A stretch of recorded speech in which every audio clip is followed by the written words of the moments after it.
What's up, YouTube? Welcome to the first live recording of my podcast, The Inappropriate Affect. I wanted to bring you guys something like new, something fresh, and also something more marketable. I know that YouTube is a whole different type of monster. It's more people over there. So I wanted to tap in with you guys so you guys can see me record my podcast so that I can get it out to more people. Man, I love this process and I want to give it to y'all raw so you can see how I do it and what I do. Again, this is the very first time that I've done this. I'm going to get better aesthetically. First off, I need some stuff in the background. I need to show y'all a lot more of my setup. But for the first time, I'm just going to just show me physically recording the podcast. I'm not going to edit it because I'm not an editor.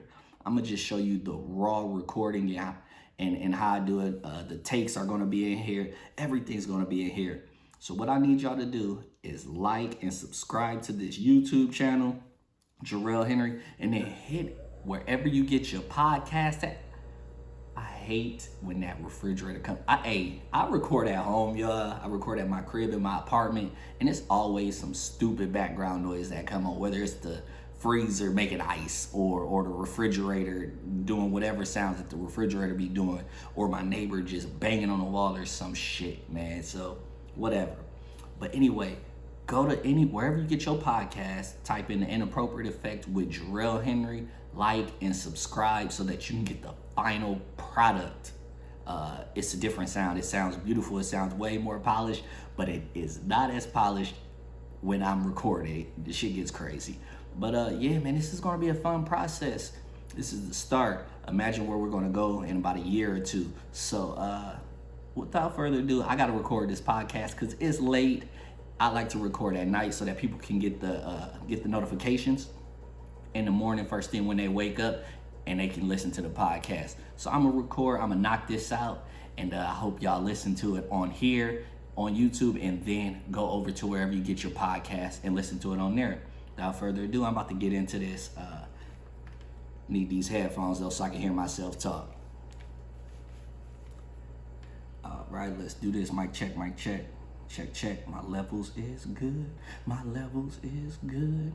I'm about to record. I got two laptops. I don't know if y'all can see them on here. If you can't, I got to work on that too, getting everything involved. But I got two laptops. One I actually record on. I'm hooked up to my computer, GarageBand, got my mic hooked up to it. The other one is where I actually have my outline. I hope that I follow my outline. I seldomly do. But whatever. That don't matter. I'm about to start. Mic check, mic check. 1, 2. What is this? All right. Jarrell, your level's good. Let's do this. Yo, what's good, everybody? Welcome back to The Inappropriate Affect. Man, that's up.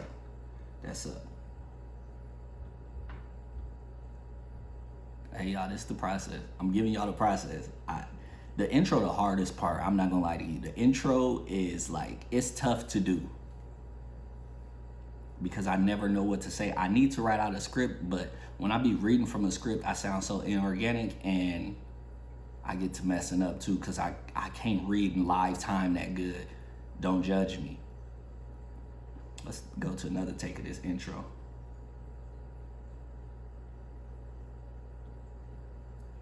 Yo, what's good, y'all? Welcome back to another episode of The Inappropriate Affect.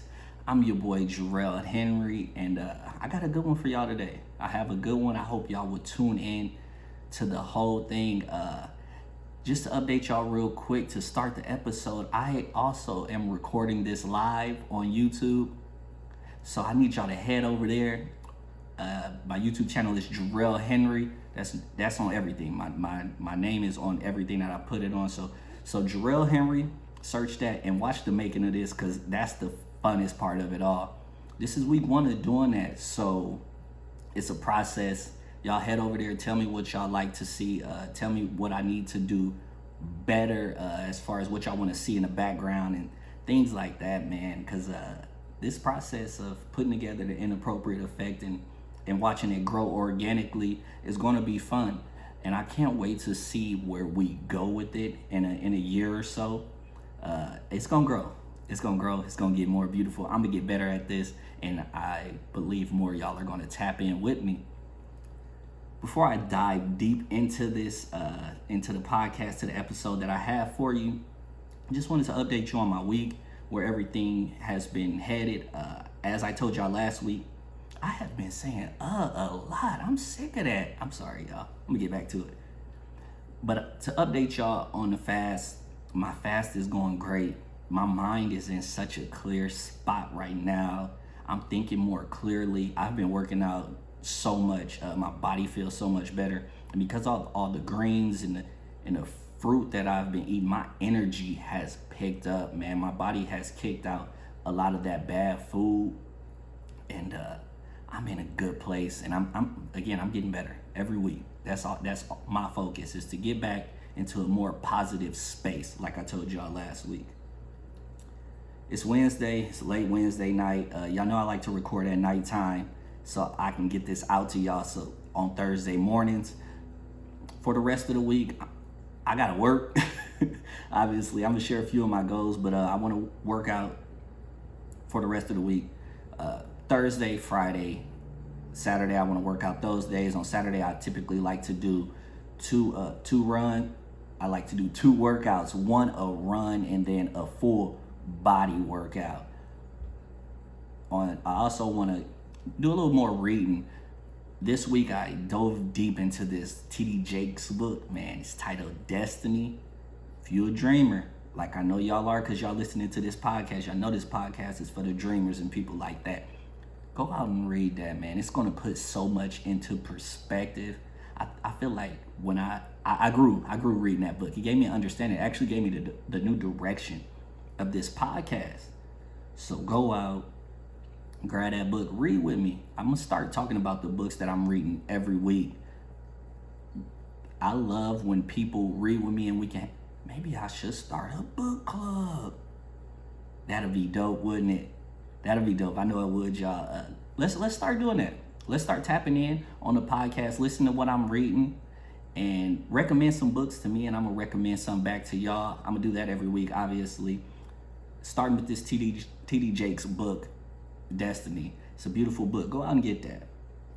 I'm going to dive into the episode now because I'm anxious. I love this topic because I know it's going to help some people out there that's on the same path that I'm on, or regardless, whatever path you're on, if you're progressing, this is going to help you. This week, I'm talking about my move to LA, but I'm going to talk about it in detail from start to finish, because in each segment of the move to current, there has been countless lessons that I have learned in each segment. So I need to break it down. I'm gonna break it down into four or 5 parts. First thing I'm gonna talk about is when I decided to move to LA. First off, I've always dreamed about moving to LA.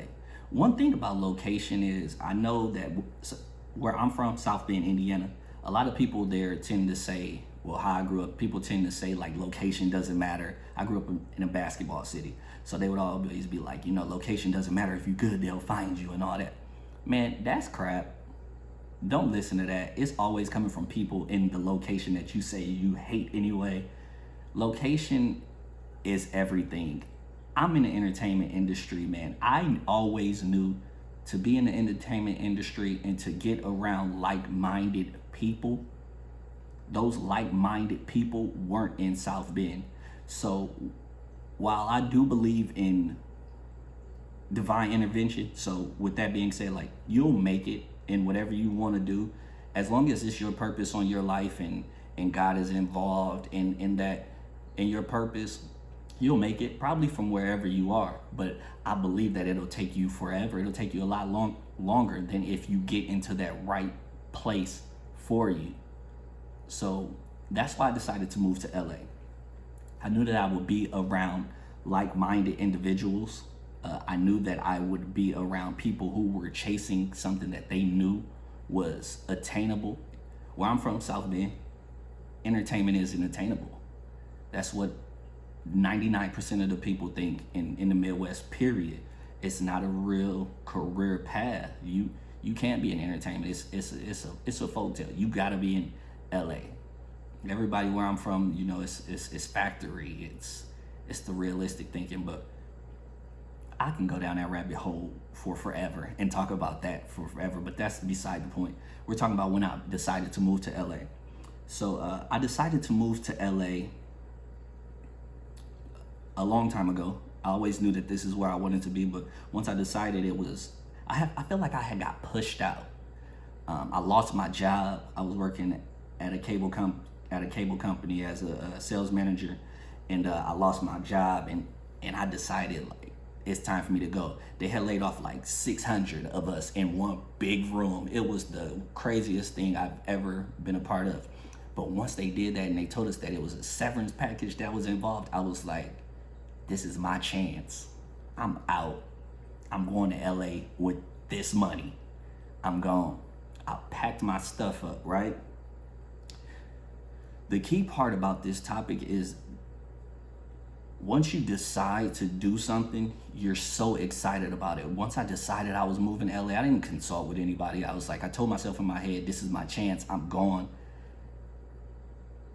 And I stuck with that. But once I started telling everybody, which is a whole nother thing, once I announced it to people, my family, that process, I should have never done that. And I want to encourage people out there, once you decide to make a move like this, once you decide to go for something, to go for a dream that seems unrealistic to people, they're going to put that off on you. That they're going to reflect their insecurities. They're going to project onto you, man. So once I announced that to my family, so many people started just saying outrageous things to me, just projecting like their insecurities and things onto me.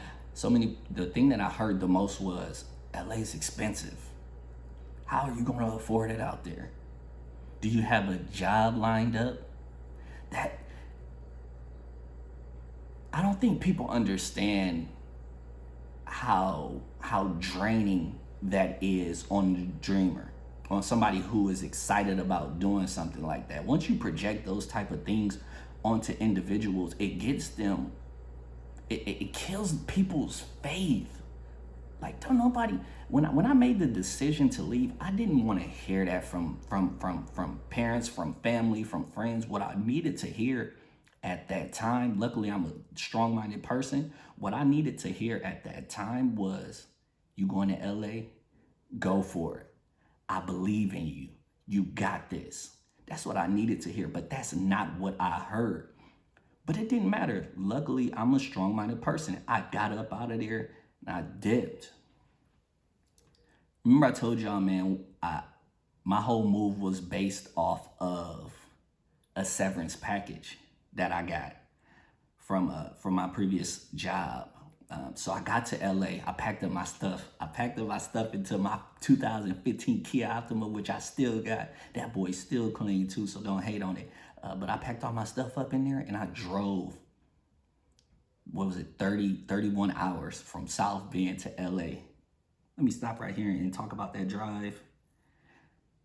31 hours in the car is not good for anybody, but it's especially not good for somebody to do it alone. Man, I'm driving. The first 15 hours when I headed from Indiana to Denver, it was okay. It was cool. It was beautiful. I was still hyped. Those last 15 hours, when I had to go through, what's the state? Utah. It ain't nothing in Utah, y'all. It's nothing but highway. That's it. Just highway. There's no gas stations. I was on E, and I had to drive for like 6 hours to the nearest gas station. It was the most scary thing I've ever seen. And the speed limit in Utah is like 90. Not lying. You can look this up. It's so fast because ain't nothing there. But anyway, I packed my stuff up. I moved to LA, and I was so excited. The thing that I couldn't pack was growth, preparation, mindset. I took with me to LA, and this is the main part why I'm telling this. I took with me to LA an Indiana mindset because I had never been. I've lived in Houston and other places, but I had never moved somewhere strictly on my own. And so I didn't know kind of what it took. That's why I always say, like, my move to LA was the greatest thing that ever happened to me. The transition from being a dependent individual. I grew up in a big family. So the transition from being by my from by all my family to being alone was awful. Was awful. I grew more in these 5 years that I've been to LA, that I've been in LA, than I did the previous 30, 20 some years. Man, it was just so much that happened within that first year that really made or that really made me. That's what it did. It really made me who I am. All right, y'all. I had to stop because I was about to lose my train of thought. And you never really want to do that. You don't want to put too many ums into it. And you never want to seem like you're forcing conversation. So I had to stop, and I need to look at my notes, and I need to look at my outline more. So that's what I'm doing right now, so I can give a better performance, a more polished podcast. All right, I think I got what I want to talk about.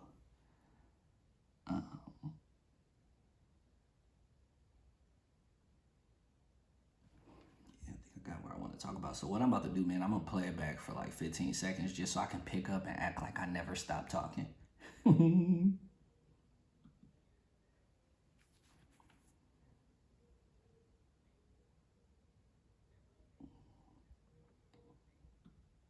what?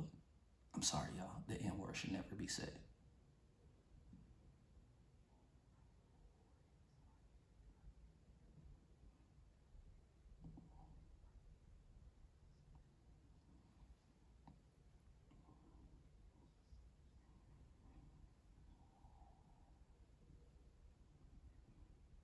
I know where I want to go. I'm about to pick it up.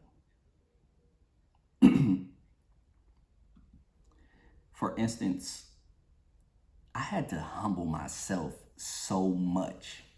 That was the first thing that I noticed when I moved to LA. I had to humble myself way more than I've ever been. So when I moved here, I moved in with, I think I told this story on a previous podcast, but I'm gonna say it again. I moved in with 3 other individuals into a 2-bedroom. I finessed this little situation. So I Google searched, like I knew I wanted to leave. I knew I didn't want to pay the individual rent. Rent for a place here by yourself is crazy. I ended up working my way up to it, but I couldn't afford it at the start. So I ended up Google searching UCLA student houses. I finessed my way into like a student housing situation with grad students. So it was 4 of us. Don't y'all judge me. It was 4 of us in a 2-bedroom. Now these were distance learning grad students. 2 of them didn't even speak English. And the other one was from Switzerland. He spoke broken English. It was awful. I only seen the place once when I came to visit. But I had to humble myself because when I first started talking about it, remember I called my mom, I was like, Mom, I can't do that. I'm a grown man. I'm 26, 27 years old. I can't be living with people I don't know, and I ain't sharing no bedroom. But my mom, man, she gave me the greatest talk. She was like, man, you better go for it. Remember the mission. Remember what you're there for. You're not there to impress. You have to be willing to build. And that's going to take some humbling. And so that's what I did. I had to humble myself even to be able to move here, to be able to start here. So I humbled myself. I moved in. I got here, man, and I was good for about 2 or 3 months. 2 or 3 months. I got this money coming in from my severance package. I'm gonna be straight. I'm gonna get there. I'm gonna be just as funny in LA as I was in South Bend. They gonna love me. I'm gonna blow up. And in about 3 months, I'm gonna be the biggest name in comedy. Yeah, okay. Yeah, okay. It didn't work out like that at all. In fact, the first 2 months I got here, they wouldn't even let me on stage, like at all. I couldn't get on stage. It was the hardest thing to get on stage. I would go to these places, I would walk in, I'd be like, hey, can I get on the open mic? They'd be like, nah, you can't, not tonight. The sign up started at 4:30. I'd be like, okay, I'm gonna come back next week. I go to the place next week, I get there at 4:30. They'll be like, you gotta go to the back of the line. I'd be like, okay, cool. By the time I get to the front of the line, it'd be like 7 people in line with me. It'd be crazy. By the time I get to the front of the line, they'd be like, all 20 spots is filled. I'd be like, how? It was only 7 people. They'd be like, well, other people came earlier, and then we have these residencies with these people. Nothing went how I thought it was going to go. But it was cool. I was able to stay here. I had this money coming in. You know what I'm saying? Yeah, that ran out. And once that money ran out, that's when life really started happening in LA. I remember I was here for about 4 months, and I never told this. I never told this story to anybody. I think my mom's the only person that know. I was here for 4 months, man, and no, 5 months, and I ran out of money. Man, that rent came to calling. I hit the dude. I was like, I don't got it right now, but I'm trying to get a job. I tried to get a job at LA Fitness. He was like, yeah, I don't know where you from, but if you don't pay by the 3rd, you got to get out. I'm like, man, I didn't have a place before. I don't even care. I don't even care what he's talking about.